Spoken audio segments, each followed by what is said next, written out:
बताइएगा विभिन्न पादप के भागों जैसे उसके रूपों और गुणों के अध्ययन को क्या कहा जाता है? मॉर्फोलॉजी। क्या कहा जाता है? मॉर्फोलॉजी। हिंदी में आकारिकी कहा जाता है। बताइएगा जड़ कितने प्रकार के होते हैं? जड़ कितने प्रकार के होते हैं? जड़ 2 प्रकार के होते हैं। कौन कौन? मुसला जड़, उसी को कहते हैं टैप रूट, और अपस्थनिक जड़, उसको क्या कहते हैं? Adventitious root. बताएगा जड़ का, मुसला जड़ का रूपांतरण होता है। शंकु आकार का जड़ किसका होता है? गाजर का होता है। कुंभी रूपी जड़ किसका होता है? सलजम और चुकंदर का होता है। और तुर्क रूपी जड़ किसका होता है? तुर्क रूपी जड़ मूली का होता है। बताइएगा प्रकाश की ओर वृद्धि करने वाला पौधा का कौन सा भाग होता है? प्रकाश की ओर तना होता है। ठीक है। बताइएगा परांकुर से विकसित होने वाला पौधे का भाग? जड़। परांकुर से होगा तो तना हो जाएगा, और मूलांकुर से होगा तो जड़ होगा। परांकुर से अगर विकसित होने वाला पौधा का भाग पूछेगा तो तना, और मूलांकुर से जड़। ठीक है। बताइएगा कंद जो होता है, तना का रूपांतरण किसमें होता है? आलू होता है। और धनकंद बंधा और केसर होता है। और शलकंद प्याज होता है। और बताएगा परकंद किस तने का रूपांतरण होता है? हल्दी और अदरक का होता है। बताइएगा मुख्य कार्य प्रकाश संश्लेषण की क्रिया के द्वारा भोजन बनना किसमें होता है? पौधे के किस भाग में? पत्ती में होता है। बताइएगा पौधे का जनन अंग पौधे के किस भाग को कहा जाता है? पुष्प को कहा जाता है। बताइएगा पुष्पों के अध्ययन को क्या कहा जाता है? एंथोलॉजी। ठीक है। पुष्पों की खेती को क्या कहा जाता है? फ्लोरिकल्चर कहा जाता है। ठीक है। बताइएगा पुष्प में बाह्य दल पुंज और दल पुंज और पुमांग और जयांग होता है। बताइएगा इसमें नर जनन अंग किसे कहा जाता है? जनन अंग कहा जाता है पुमांग को। और मादा जनन अंग किसे कहा जाता है? जयांग को। बताइएगा परागकण किसमें पाए जाते हैं? पुंकेसर में पाए जाते हैं। अब बताएगा अंडाशय किसमें पाए जाते हैं? जयांग में पाए जाते हैं। बताइएगा निषेचन जो होता है, निषेचित अंड क्या कहलाता है? निषेचित अंड युग्मज कहलाता है या जायगोट कहलाता है। बताइएगा आवृत बीजी में निषेचन कितने तरीके से होते हैं? मतलब किस संलयन द्वारा होता है? ट्रिपल फ्यूजन, इसी को कहते हैं त्रिक संलयन। बताइएगा सेब का जो होता है खाने योग्य भाग क्या कहलाता है? पुष्पासन होता है। नाशपाती का पुष्पासन होता है। और आम का खाने योग्य भाग मध्य फलभित्ति होता है। अमरूद का खाने योग्य भाग इसका फलभित्ति और बीज अंडासन होता है। अंगूर का खाने योग्य भाग फलभित्ति और बीज अंडासन होता है। और पपीता का खाने योग्य भाग मध्य फलभित्ति और नारियल का भ्रूण पोष होता है। लीची का एरिल होता है। और नारंगी का जूसी हेयर होता है। बताइएगा कोशिका में समान उत्पत्ति संरचना और कार्य करने वाली कोशिकाओं के समूह को क्या कहलाता है? उत्तक कहलाता है। बताइएगा कोशिकाओं के अध्ययन क्या कहलाता है? साइटोलॉजी कहलाता है। बताइएगा कोशिकाओं के मतलब अस्थायी उत्तक एक ही प्रकार की कोशिकाओं के बने होते हैं, उसे कौन सी उत्तक कहा जाता है? सरल उत्तक कहा जाता है। अस्थायी उत्तक एक ही प्रकार की कोशिकाओं के बने होते हैं, उसे क्या कहा जाता है? सरल उत्तक कहा जाता है। बताइएगा प्राय कास्ट या उड भी कहा जाता है। किसे कहा जाता है? जाइलम को कहा जाता है।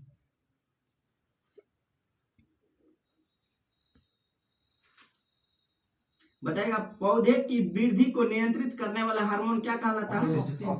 ऑक्सिन्स कहलाता है। ऑक्सिन्स का खोज किसने किया था? डार्विन ने किए थे। कब किए थे? 1880 में किए थे। बताइएगा पौधे में फूल बनने में मदद करता है और बौने पौधे को लंबा कर देता है। क्या? ऑक्सीजन। जिब्रेलिन्स कहलाता है। जिब्रेलिन्स की खोज किसने किए थे? कुरुसोवा ने किए थे। कब किए थे? 1926 में किए थे। बताया कुरुसोवा कहाँ के वैज्ञानिक थे? जापानी वैज्ञानिक थे। बताइएगा जिब्रेलिन्स किसके बने होते हैं? जिब्रेलिन्स किससे निकाले जाते हैं? कवक से निकाले जाते हैं।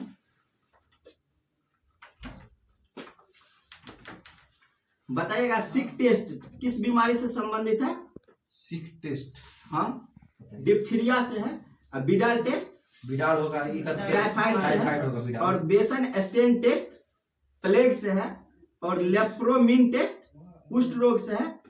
आमेस टेस्ट किससे संबंधित है? आमेस टेस्ट कैंसर रोग से संबंधित है। टेस्ट, हाँ, मेंटॉक्स टेस्ट, मेंटॉक्स टेस्ट किससे संबंधित है?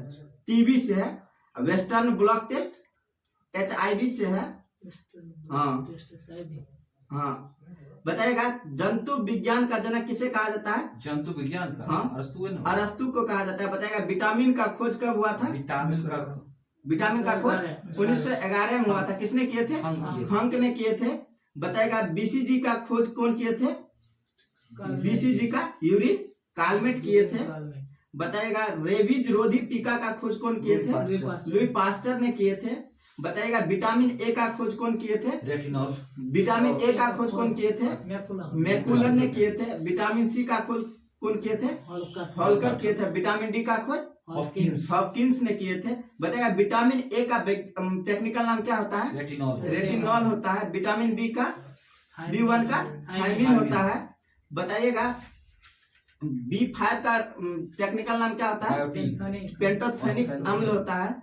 B7 का बायोटीन होता है। बताइएगा किस विटामिन में कोबाल्ट पाया जाता है? विटामिन B12 में पाया जाता है। बताइएगा टेकोफेरॉल किसे कहा जाता है? टेकोफेरॉल विटामिन ई को टेकोफेरॉल कहा जाता है। फिलोक्विनोन किसे कहा जाता है? फिलोक्विनोन विटामिन के को कहा जाता है। बताएगा राष्ट्रीय पोषण एवं अनुसंधान संस्थान कहाँ है? हैदराबाद में है। बताएगा केंद्रीय औषधि शोध संस्थान कहाँ है? लखनऊ में है। सही है। बताएगा कौन सा विटामिन जल में घुलनशील होता है? B और C विटामिन जल में घुलनशील होता है। बताएगा किस विटामिन में कोबाल्ट पाया जाता है? B12 में कोबाल्ट पाया जाता है। बताएगा ग्लूकोज प्लस ग्लूकोज क्या बनता है? माल्टोज बनता है। बताइएगा बसाज होता है किसका मतलब एस्टर होता है? बसाज होता है ग्लिसरॉल और बसीय अम्ल का एक एस्टर होता है। बताएगा प्रोटीन का खोज कौन किए थे? बर्जेलियस किए थे। बताएगा मनुष्य के हाथ में कितने हड्डी होते हैं? 28 होता है। बताएगा जांग की हड्डी को क्या कहा जाता है?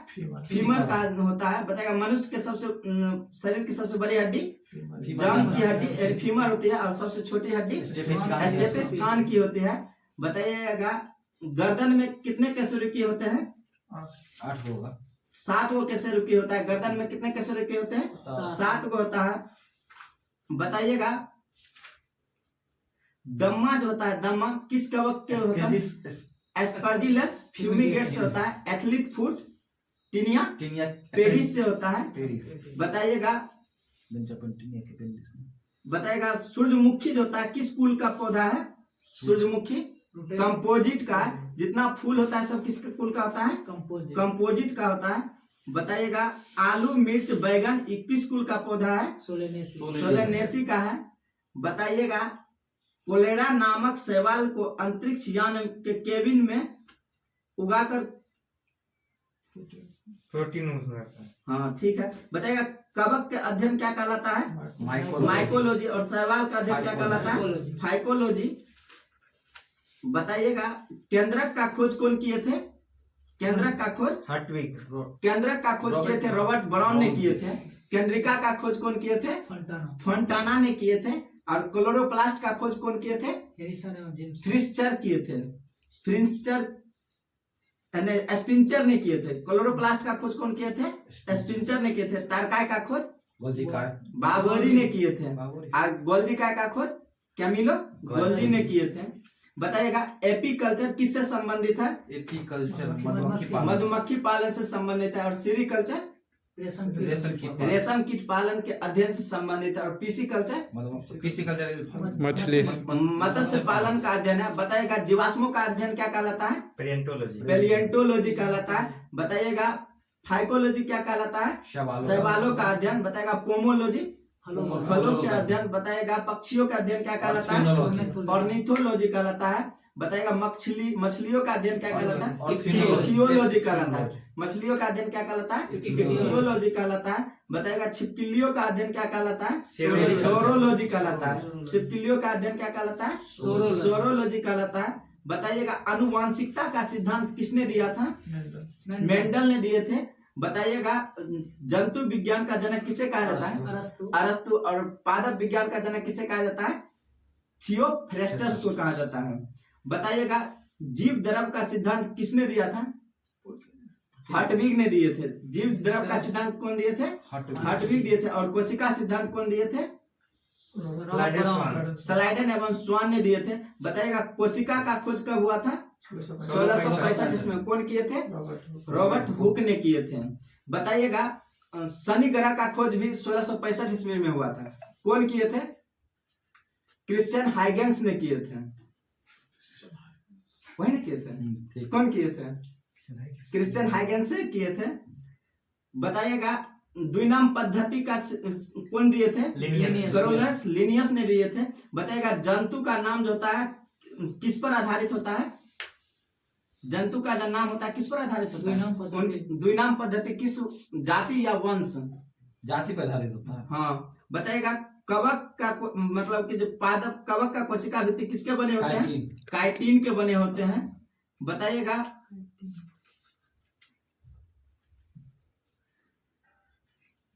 राइबोसोम का खोज कौन किए थे? राइबोसोम का खोज कौन किए थे? पैलेडे ने किए थे। बताइएगा राइबोसोम जंतु कहेगा तो हाँ, पैलेडे आ जाएगा। जंतु में जैसे रोबोट और पादप में कौन किए थे? रॉबर्ट हो जाएगा। रॉबर्ट उसमें दूगो लेता है नाम। जंतु पैलेड हो जाएगा। जंतु में पैलेड होगा 1953 में। और 1953 में राइबोसोम का खोज मतलब पादप में बोलेगा रॉबिन्सन एवं ब्राउन होगा और जंतु में पैलेड हो जाएगा। माइटोकॉन्ड्रिया का खोज अल्टमैन ने कब किए थे? 1886 ईस्वी में किए थे। बताएगा डीएनए के अलावा माइटोकॉन्ड्रिया कहाँ कहाँ पाया जाता है? डीएनए जो होता है केंद्रक के अलावा कहाँ कहाँ पाया जाता है? डीएनए के अलावा केंद्रक जो होता है माइटोकॉन्ड्रिया और हरित लवक दोनों में पाया जाता है। बताएगा वर्णिल लवण के उदाहरण टमाटर किसके कारण होता है? लाल होता है लाइकोपीन के कारण। और गाजर कैरोटीन के कारण। और चुकंदर विटामिन के कारण। और सेब का लाल रंग किसके कारण होता है? एंथोसाइनिन के कारण। टमाटर का फटना किस तत्व के कारण होता है? बोरोन के कारण।